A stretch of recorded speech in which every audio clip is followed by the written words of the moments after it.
For this final video, I'm going to be looking at the log graph family, which has a clear relationship between logs and exponentials because they're the inverse of one another. So we're going to start with our graph of y equals 10 to the power of x, which we kind of know is in the exponential family, so it's that shape up from the axis, asymptote all the way up there. So it's continually increasing. Now, the relationship between them is that if we log both sides, we get log y equals x. Now, because we're sketching y in terms of x and we're looking at the inverse of one another, what we actually do is we're swapping x and y over. That is a algebraic technique which we'll do next year in more detail. So for now, just accept the idea that we swap x and y over to find an inverse. Now, graphically, what this means is that one graph is the reflection of the other in the line y equals x, because you've swapped y and x over. So if we look at our graph of 10 to the power of x crossing at 1, then if we're swapping y and x over, our log graph is going to cross at 1 also.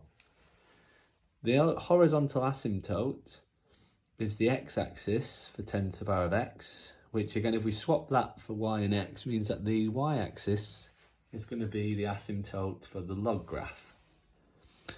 So our log graph is going to start near the axis but never get there.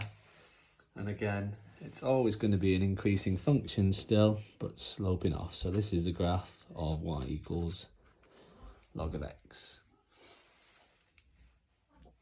So again, we need to be able to recognise the two different shapes. So the exponential graph sits purely above the x-axis. The log graph sits purely to the right of the y-axis. And again, it's always increasing.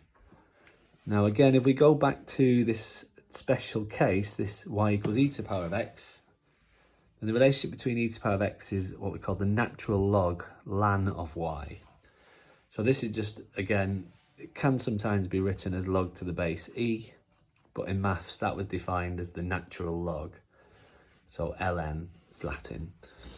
Okay, so if we use the graph y equals e to the x, it looks pretty much the same as what we've drawn above.